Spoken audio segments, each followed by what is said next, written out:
भाई और बहनों, गुरुदेव भगवान कहते हैं ज्ञान का और घाम का चमका सा ही हुआ करता है।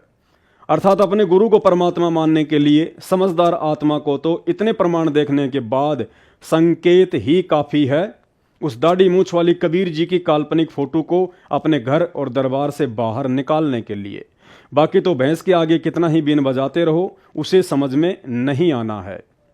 फिर भी गुरुदेव भगवान सत्संगों में कहते हैं कि जब तक आप पुण्यात्माओं का ढंग से पेटा नहीं भरा जाएगा तब तक दिल में जगह नहीं बनती है। यदि आपको अपने पूज्य गुरुदेव सतगुरु रामपाल जी भगवान के मुख कमल से ही सुनने को मिल जाए कि मैं इंसान नहीं बल्कि पूर्ण परमात्मा हूँ, उसके बाद तो शायद कोई ब्रह्मांड का सबसे निम्न स्तर का ही अंधभगत होगा जो अपने गुरुदेव भगवान के मुख कमल से सुनने के बाद भी इस नकली भगवान अर्थात कबीर जी की समझे जाने वाली दाढ़ी मूछ वाली काल्पनिक फोटो को अपने घर में और दरबार में रखकर पूजा करेगा।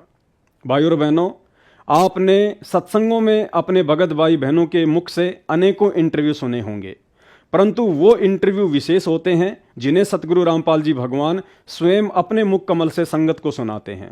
अर्थात गुरुदेव भगवान के मुख कमल से उच्चारित शब्द अटल सत्य होते हैं। साध वचन पलटे नहीं, चाहे पलट जाए ब्रह्मांड। गुड़गांव से एक बहन की नाम उपदेश लेने के बाद की आत्मकथा सुनाते हुए अंत में सतगुरु रामपाल जी भगवान कह रहे हैं कि भाई और बहनों, सतगुरु रामपाल जी महाराज कोई इंसान नहीं बल्कि स्वयं पूर्ण परमात्मा आए हुए हैं। अर्थात हम मूर्खों को अपना असली परिचय देने के लिए गुरुदेव भगवान ने उस बहन के इंटरव्यू को माध्यम बनाया ताकि हम नादान आत्माओं को पूर्णतया विश्वास हो जाए और उस कबीर जी की समझे जाने वाली दाढ़ी मूछ वाली नकली फोटो को भगवान मानकर अपने कर्म फोड़ना बंद कर दें, ये सोचकर कि वर्तमान में यदि धरती पर कोई कबीर है तो सतगुरु रामपाल जी स्वयं ही है। तो आप सुनिए इंटरव्यू और दास को दीजिए इजाजत। बंदी छोड़ सतगुरु रामपाल जी भगवान की जय हो। कहता दास गरीब तन चंगा करत कबीर वे। परमात्मा कहते हैं कि सत भक्ति करने वाले प्राणी का प्रत्येक कष्ट, चाहे शारीरिक कष्ट है, चाहे कोई किसी प्रकार की आपके रोग है और या कोई अन्य आपत्ति आपके ऊपर आने वाली है या आई हुई है, उसको परमात्मा कबीर जी ठीक कर देते हैं। कहता दास गरीब तबीब तन चंगा करत कबीर वे। तबीब माने वैद। परमात्मा सब वैदों का वैद है, सब डॉक्टरों का डॉक्टर है और सब भगवानों का भगवान कबीर जी है।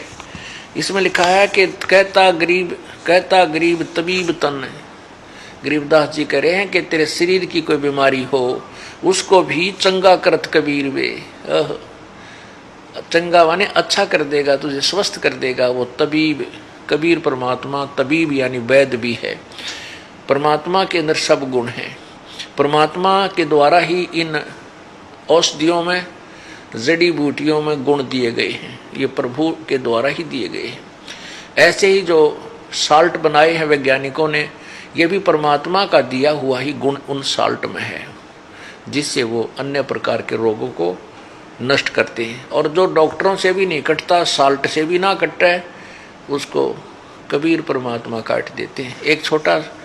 एक छोटी सी कथा सुनाते हैं जो अभी किसी एक बहन ने लिख कर दी है। इसी प्रसंग पर ये आवश्यक होगी बताना। एक बहन है शीला देवी,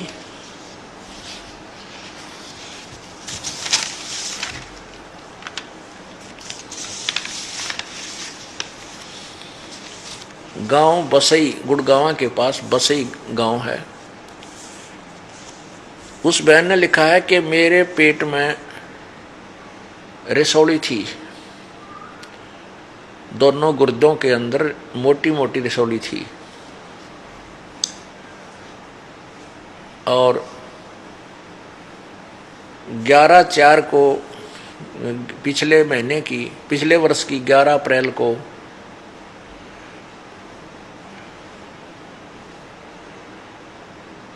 उसने अल्ट्रासाउंड कराई।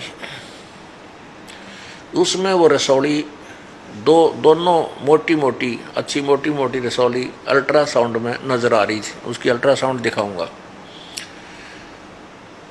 फिर उसके बाद मई में उसने फिर चेक कराया,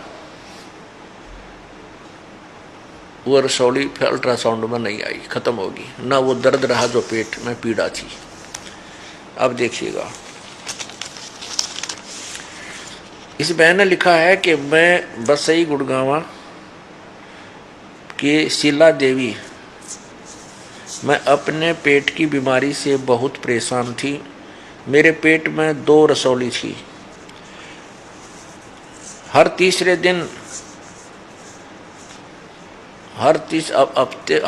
दिन 500 रुपए की दवाइयाँ आती थी। जब मैं अपने पेट को चेक कराया तो मेरे पेट में 2 रसौलियाँ पाई। डॉक्टर ने ऑपरेशन बोल दिया जिसमें 20,000 रुपये लगने थे। जब मैंने संत रामपाल जी महाराज से नाम उपदेश लेने के बाद फिर दोबारा चेक कराई तो उसके बाद ना कोई दवाई ली, मेरे पेट की रसौली बिल्कुल ठीक हो गई। मैं सभी भक्तात्माओं से प्रार्थना करती हूँ कि संत रामपाल जी महाराज को कोई इंसान ना समझना, ये पूर्ण परमात्मा बैठे।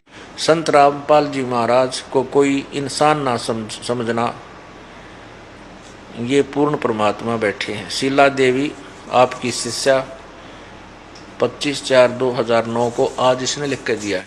बच्चों, आप इन बातों को हल्के बना लो, कति 100 की 100 साची है। आंखों देखिए उस महापुरुष ने अपने मालिक की महिमा गाई है। विश्वास कर लो, दर्द कति आंख मीच लो। अब ब्लाइंड फेथ करना शुरू करो, जो दास बोल रहा। सारे प्रमाण दे दिए। अब आपका समय आ गया है कति शीश देने का। शीश को काट के नहीं चढ़ाना, समर्पित होना। सिर सौंपा गुरुदेव को, सफल हुआ यो शीश। नित्यानंद इस शीश पर आप बसे जगदीश। समर्पित करना है, सौंप देना दाता आपका। और गुरु जी क्या कहेंगे, भाई भक्ति कर, बुराई त्याग, सेवा में कुर्बान हो जा। बस इतनी सी बात है। बात यही बिगड़ी थी कि हम उस परम पिता को सच्चे दिल से स्वीकार नहीं कर पाए। ये भगवान है। जब तक हम कभी हर प्रकार से 100% पति भर्ता पद पर नहीं आवांगे, इतने ऊपर नहीं जा सकते। बच्चों, तुम ऐसे समर्थ के शरण में हो और उस परमात्मा ने आपके लिए कष्ट उठाए। अब आप संभल जाओ, पहचान दो अपने भगवान ने। वो ना दुखी करो ज्यादा दाता को। अब आपको इतना योग्य बना दिया है, पढ़ा लिखा बना दिया है, आसानी से समझ सकते हो। परमात्मा आपको मोक्ष दे, आपका सद्बुद्धि दे। आप काल के जाल से निकलो और अपने घर जाओ सत्साई।